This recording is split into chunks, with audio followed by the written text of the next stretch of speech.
Cette semaine, à Église en sortie, on parle de l'exhortation, la joie de l'Évangile ainsi que du sens profond de la fête de Noël avec l'archevêque de Montréal, Monseigneur Christian Lépine. Et on vous présente l'expérience de Sœur Béthanie de la Fraternité monastique de Jérusalem à Montréal.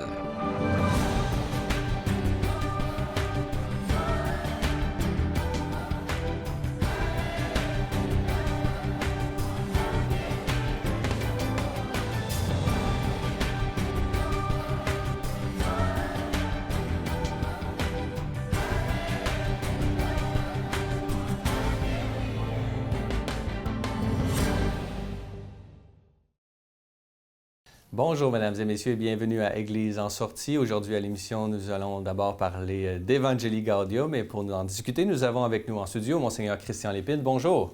Bonjour, M. Denis. Monseigneur Christian Lépine, vous êtes archevêque de Montréal et théologien, ce que je dis toujours, puisque c'est vraiment non seulement votre formation académique, mais également une passion pour vous. Alors, j'aimerais discuter d'une certaine façon d'Evangelii Gaudium, cette exhortation apostolique du pape François qui a été publiée il y a de cela environ 7 ans, le 24 novembre 2013, elle fut publiée. Alors, j'aimerais en discuter avec vous, puisque vous venez de participer à un colloque qui a eu lieu à Rome. On va avoir le temps d'en parler. Mais d'abord, pouvez-vous nous dire un peu vos premières réactions? La première fois que vous avez lu cette exhortation apostolique, quelle était votre réaction? Comment avez-vous réagi face à cette publication? Ma première réaction, la question est bonne, en parcourant, en lisant, en méditant, parce que c'est un texte à méditer, la joie de l'Évangile. C'est ce numéro où le pape François dit avec beaucoup de force, de clarté, que Jésus-Christ est le premier évangélisateur. Parce que souvent, on pense à Jésus qui nous envoie en mission, puis on pense qu'il reste en arrière, puis qu'il nous regarde aller. Non, il nous devance aussi. Il nous envoie, il nous devance, puis il est avec nous. Et il est le premier évangélisateur. Et à partir de là, ça donne une couleur, un ton qui traverse, un peu comme un fil d'Ariane, qui traverse toute l'exhortation. C'est Jésus-Christ le premier évangélisateur, et ça m'a vraiment rejoint, et c'était explicite. On est habitué d'entendre parler que l'Esprit Saint, oui, l'Esprit Saint, bien sûr, qui est à l'œuvre. Il prépare les cœurs et tout ça. Qui prépare les cœurs à recevoir Jésus-Christ, à entendre la proclamation de Jésus-Christ. Mais on est moins habitué d'entendre que Jésus-Christ est le premier évangélisateur. Mais aussi, cet aspect, il y a aussi un autre numéro qui parle de la paroisse. Et certainement, quand on est évêque, la paroisse, c'est important. Et à son limite, je passe la plus grande partie de mon temps à me battre pour les paroisses. Alors donc, il y a un numéro où le pape François exprime très clairement également qu'il croit en la paroisse, que la paroisse n'est pas caduque, que la paroisse est ici pour rester. Bien sûr, elle est appelée à se transformer, et elle l'a déjà fait. Puis elle dit, le mot qu'elle utilise, c'est plastique. Donc, quelque part, elle s'adapte à la mission parce que c'est plastique, pas pour devenir n'importe quoi comme du jello. C'est plastique pour toujours s'adapter à la mission. Oui, une souplesse, mais aussi un sens de la mission qui fait que les énergies vont dans le sens de servir Jésus-Christ et son plan de salut et son œuvre et ses œuvres les œuvres de miséricorde. Et dans ce numéro, en tout cas, c'est certainement et ça rappelle une vision globale de la paroisse, parce que souvent, la paroisse, on peut penser en termes de paroisse, par exemple, c'est la messe le dimanche. Et c'est vrai, c'est très important, et je dirais même que c'est premier, parce que le premier, c'est Jésus-Christ. Sine Dominicus non possumus. Sans le dimanche, nous ne pouvons rien. Alors, le jour du Seigneur et tout ça. Mais en même temps, c'est d'autres dimensions. Puis un peu comme dans un corps, chaque membre est important. Dans la paroisse, le pape relève 3 dimensions de la paroisse. La paroisse qui est comme sanctuaire, c'est une expression très forte pour dire que l'Église paroissiale, la paroisse elle-même est un lieu de prière, un lieu où on rencontre le Seigneur, un lieu où on vient en contact avec la grâce, où on reçoit la grâce, où on s'imprègne de la grâce. Donc, l'idée sanctuaire, paroisse comme sanctuaire, c'est vraiment très clair et très important. Mais il y a aussi l'idée ou le message ou la vocation d'une paroisse d'être une communion, une communauté de famille, une communauté de communauté, parce que dans l'Église, il y a des mouvements, il y a des associations. Donc, que la paroisse soit un lieu où des mouvements ou associations de fidèles puissent venir en contact avec le territoire, avec une Église locale ou particulière. Donc, cette idée de paroisse comme communion, qui est très importante, et aussi l'idée de paroisse comme centre missionnaire, c'est le terme que l'utilise. Donc, d'avoir ce centre missionnaire. Donc, être une paroisse, c'est travailler sur ces trois fronts. Le front de la prière, le front de la communauté et le front de la mission, le service aux pauvres, l'évangélisation. Donc, de travailler sur les trois fronts. Parfois, il arrive dans une paroisse où on est bon dans un front ou deux, mais on ne pense pas toujours nécessairement aux trois. Et c'est vraiment sur les trois fronts qu'il faut travailler. Vous avez parlé de votre propre réception, comment vous l'intégrez dans votre vision pastorale. Sur le terrain, là, quelles sont les réactions que vous avez vues face à ce texte? Est-ce que ça a été vraiment un texte qui a été reçu d'une manière vraiment enthousiaste ou est-ce que ça a été plus difficile? Là? Il y a beaucoup de choses dans Evangelii Gaudium, mais il y a certainement des éléments ou l'autre qui nous plaît. Parlez-nous un peu de la réception de ce document. La réception, tant je dirais dans le diocèse de Montréal qu'au Québec, au Canada, il y a comme deux thèmes qui sont ressortis particulièrement et sur lesquels les gens reviennent souvent. Il y a l'expression « disciple missionnaire » avec un trait d'union entre disciples et missionnaires. Ça a vraiment touché, je dirais, les cœurs, l'imagination, les esprits. On ne peut pas être disciple sans aussi être missionnaire et inversement, on ne peut pas être missionnaire sans aussi être disciple. Donc, l'articulation disciple-missionnaire, je pense, a vraiment fait son chemin dans les cœurs, dans les esprits. Et ça, c'est vraiment une force, c'est un beau rayonnement de cette exhortation.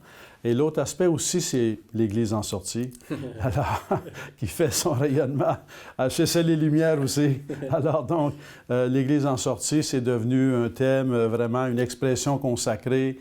On pense Église en sortie, et c'est très fort parce que non seulement ça a été reçu comme un concept, si on veut, mais ça, je dirais, c'est un pensée Église en sortie. Donc, ça habite des façons de penser, mais aussi de ressentir, des façons d'envisager la pastorale, et les façons ça transforme vraiment le tissu ecclésial, d'être une Église en sortie avec ce souci de proximité des pauvres, des plus démunis, mais aussi tous ceux et celles qui ont peut-être pris leur distance vis-à-vis de l'Église ou qui ne connaissent pas Jésus-Christ.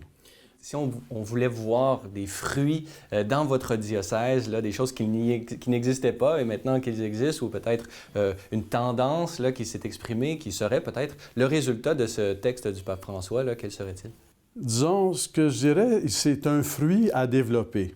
Il n'est pas rare, parce que je fais beaucoup le tour du diocèse là, régulièrement, constamment, et il n'est pas rare que les gens ont l'impression d'être seuls à avoir la foi.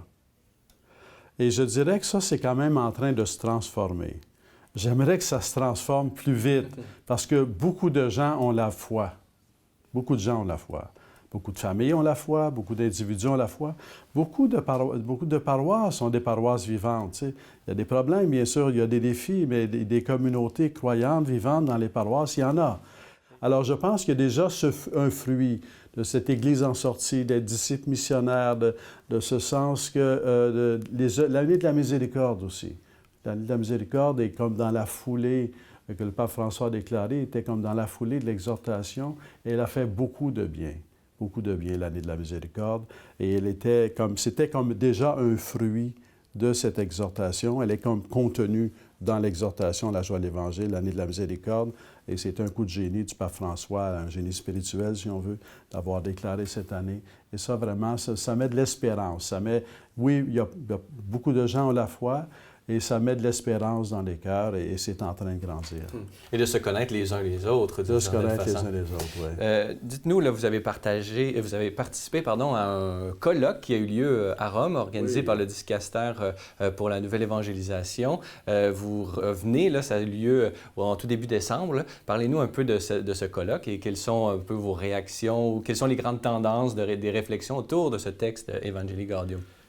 Dans, ce colloque qui s'appelait l'Église en sortie, on sait d'où vient l'expression de l'exhortation elle-même, la joie de l'Évangile, quelque part était comme une invitation à relire, tu sais, parce que ça a été publié, ça fait 6 ans, ça a été... mais à un moment donné, il faut relire les choses, il faut revenir. Il y a eu un premier temps de lecture, ça a déjà apporté beaucoup de fruits, mais là, c'était comme... OK, on a fait un bout de chemin avec l'exhortation. Pourquoi est-ce qu'on ne prendrait pas le temps de le relire tranquillement? Fait que dans ce sens-là, je transmets l'invitation aux auditeurs, auditrices, prendre le temps de relire personnellement ou en communauté, de relire l'exhortation. Donc, c'était comme un temps de relecture. On a fait venir des témoins. Ce qui était, donc, il y avait des présentations thématiques de l'exhortation, de la joie de l'Évangile, mais il y avait aussi des témoins. Il y avait Nouveaux Horizons, un mouvement en Italie qui porte beaucoup de fruits, qui est relativement récent. Il y a un mouvement les fondateurs de CCO, là, Mission Campus. Catholic Christian Outreach, qui était là. On pourrait dire que CCO, c'est un peu, je dirais, c'est catholique en sortie, un peu avant le thème consacré par le pape François. Alors, donc, la famille entière était là, les membres de CCO étaient là. C'était un bon moment, c'était le deuxième jour, là. Dans le témoignage qu'ils ont fait de leur expérience de mouvement ou d'association, le primat de la grâce, l'importance de la grâce, de compter sur la grâce de Jésus-Christ avec toute la question de la vie spirituelle. Donc, autrement dit, il n'y a pas de transformation missionnaire s'il n'y a pas de transformation spirituelle qui précède et accompagne la transformation missionnaire. Donc, ça a été un colloque très interpellant, relire l'exhortation, mais aussi aller de l'avant avec espérance. Très bien. Bien justement, c'est ce qu'on va vous souhaiter pour vous, votre ministère et l'archidiocèse de Montréal. Restez avec nous puisqu'on va discuter de la fête de Noël qui arrive très bientôt, dans 2 jours. Mais en attendant, si vous voulez bien, on va aller voir un reportage sur l'expérience de Sœur Béthanie de la Fraternité monastique de Jérusalem à Montréal. Une vidéo réalisée par Bruno Olivier.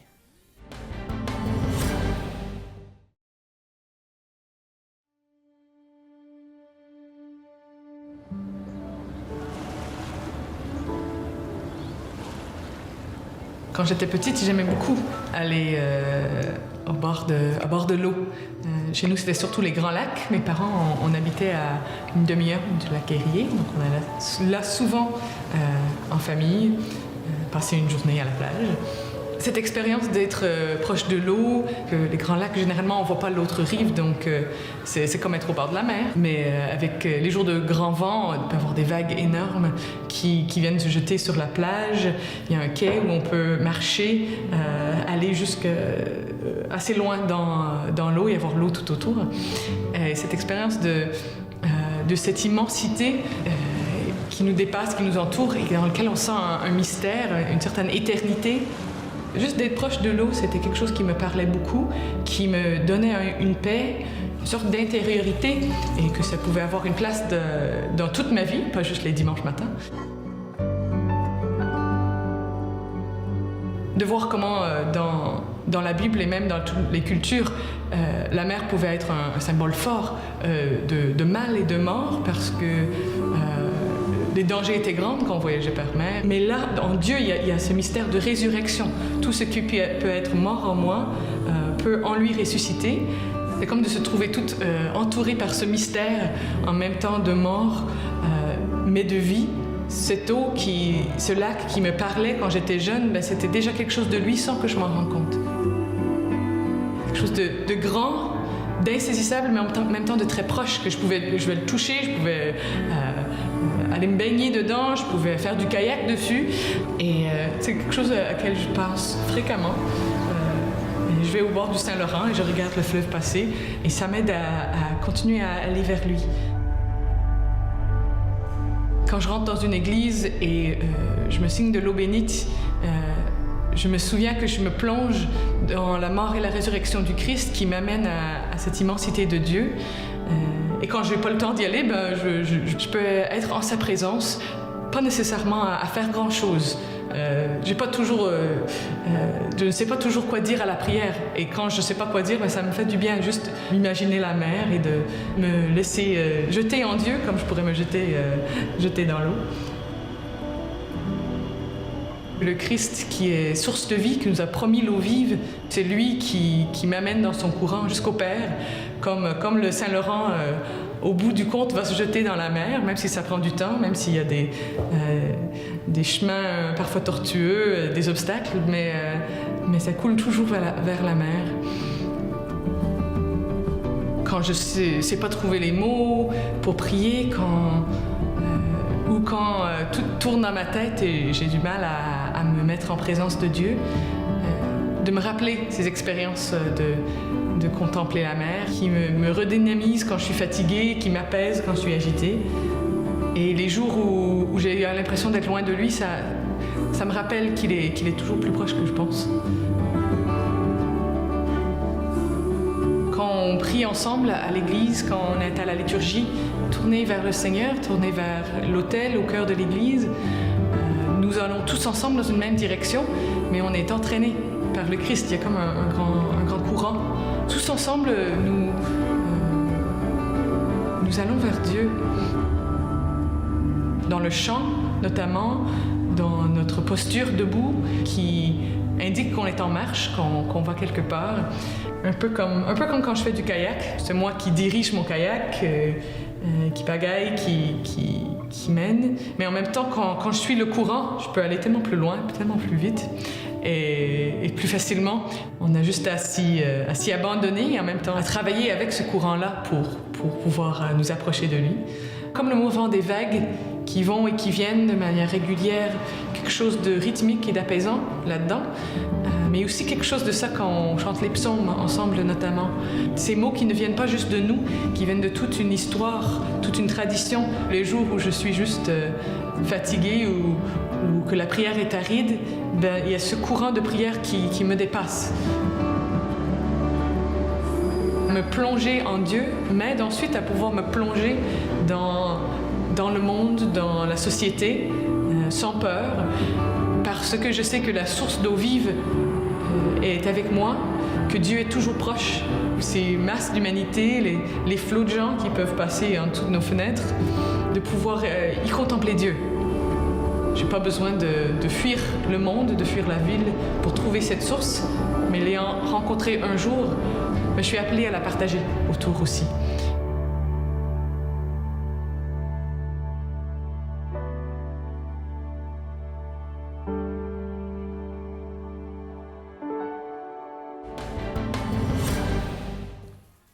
Nous sommes toujours en présence de Monseigneur Christian Lépine. Bon, on a parlé d'Evangelii Gaudium, l'Église en sortie. Maintenant, j'aimerais qu'on discute de la fête de Noël qui arrive bientôt. On est à 2 jours de cette célébration vraiment centrale dans la vie chrétienne et même civile. On va pouvoir parler un peu des relations et les différentes facettes de cette fête aujourd'hui, en 2019. Parlez-nous un peu aujourd'hui. Là, on le voit dans les rues, un peu partout. Il y a des décorations, il y a des lumières et tout ça.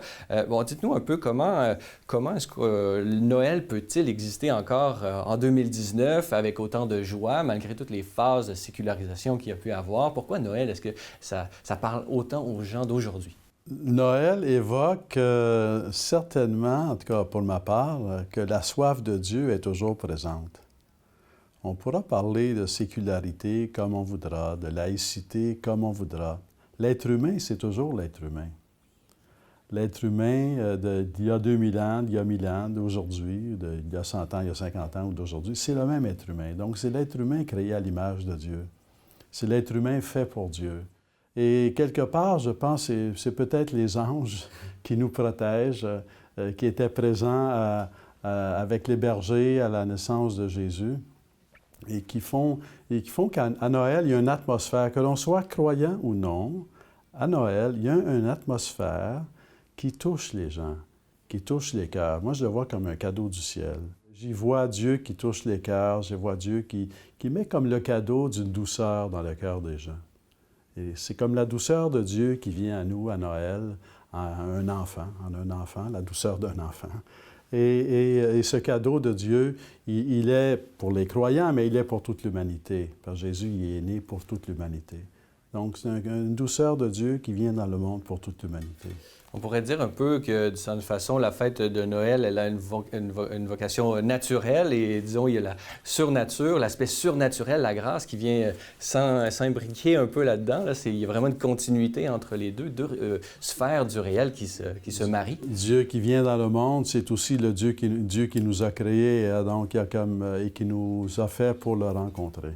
Aujourd'hui, par contre, bon, justement, il y a des gens qui se sont éloignés de l'Église et socialement, on peut voir, d'une certaine façon, un nouveau mode de célébrer Noël très porté vers la consommation et tout ça.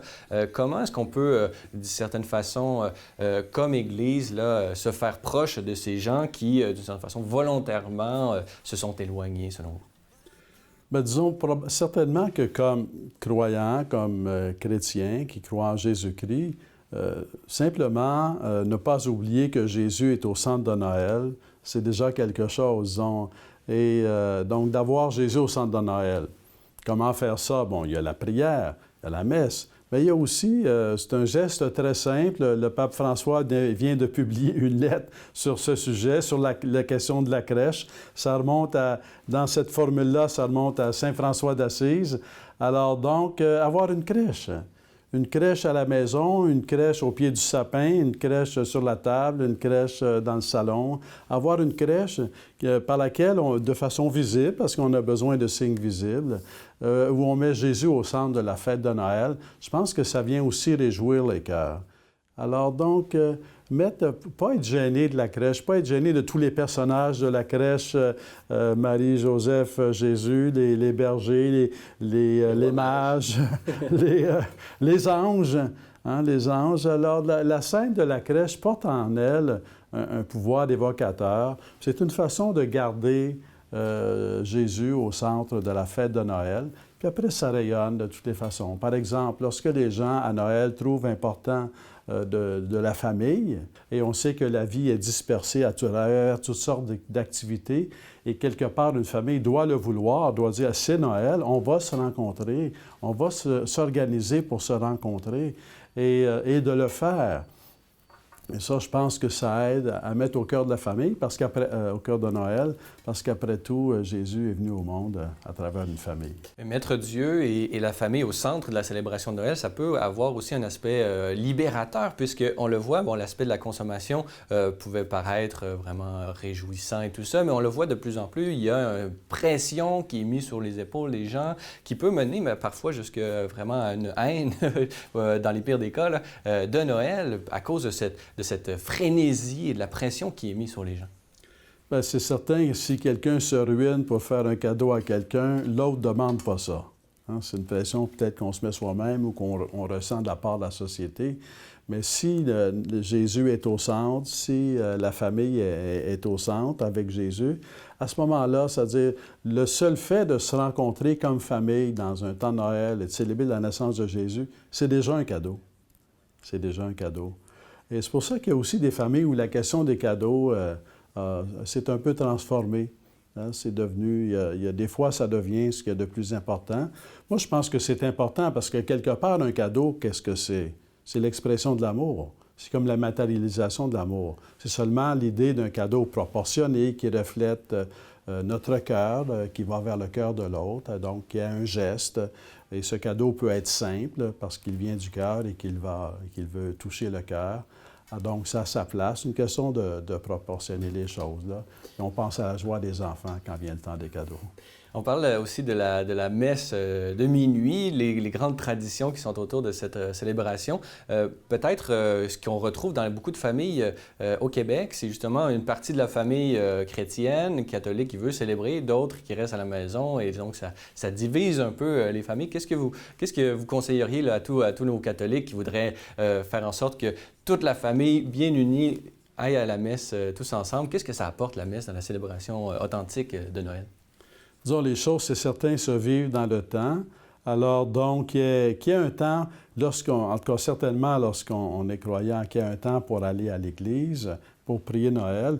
Et en ce qui me concerne, même si c'est, entre guillemets, une fois par année, bien, c'est une fois par année.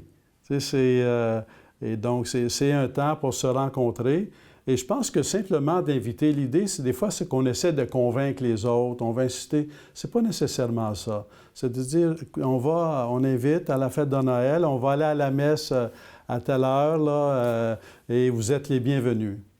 Puis il y en a qui vont se joindre, il y en a qui ne seront pas prêts, mais ça va. Mais donc, de le faire tout simplement sereinement, sans se sentir obligé de convaincre les autres, simplement de le dire sereinement, puis je dirais d'être à l'aise, hein, de dire que les gens voient qu'on y croit, on y croit simplement, on y croit sereinement, c'est une joie, c'est une force dans notre vie, puis on en témoigne en y allant. C'est une belle célébration avec des beaux chants aussi. C'est une célébration qui réjouit les cœurs. Moi, disons, Noël, pour un curé, là, c'est toujours une très belle, un des plus beaux moments de l'année parce qu'on voit la joie des gens.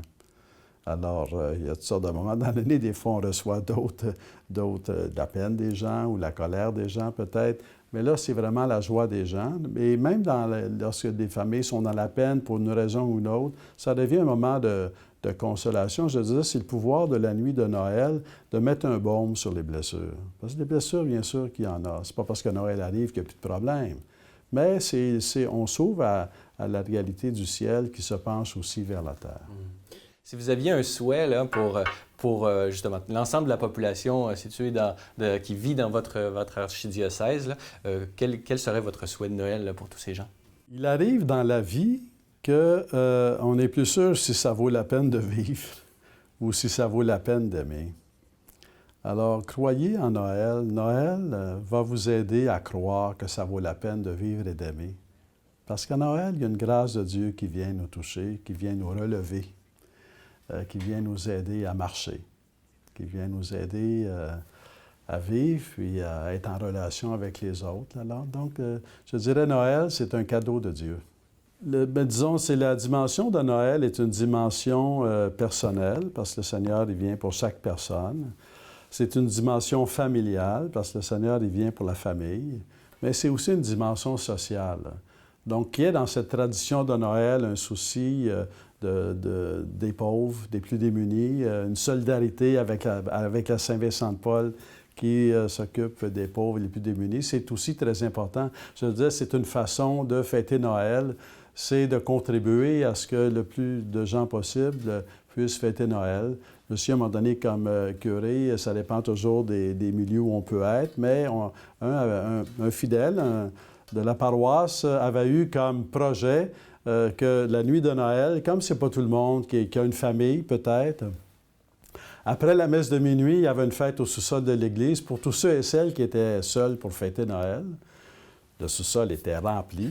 Puis et finalement, des familles aussi étaient venues parce qu'ils trouvaient ça important de rencontrer d'autres familles qui fêtaient Noël. Donc, c'est devenu un moment communautaire assez fort. Alors, donc, la fête de Noël peut aller vraiment dans toutes les directions. Et si on implique les pauvres et les plus démunis dans notre vision, ça vient enrichir notre fête de Noël, puis ça rejoint la profondeur du sens de Noël.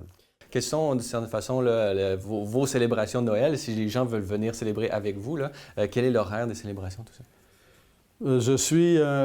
c'est cathédrale. Il y a quelques autres endroits où la messe de minuit est à minuit. Alors, donc, ça va être la messe de minuit à minuit. Je vais être présent. Très bien. Alors, Monseigneur Christian Lépine, je rappelle, vous êtes l'archevêque de Montréal et en mon nom et au nom de toute l'équipe de Ciel et Lumière, nous vous souhaitons joyeux Noël à vous et à toute votre famille. Joyeux Noël. Joyeux Noël. Voilà, c'est tout pour aujourd'hui. N'hésitez pas, si vous avez des questions ou commentaires, vous pouvez m'écrire à l'adresse qui apparaît à l'écran. Revenez-nous la semaine prochaine pour un autre épisode d'Église en sortie.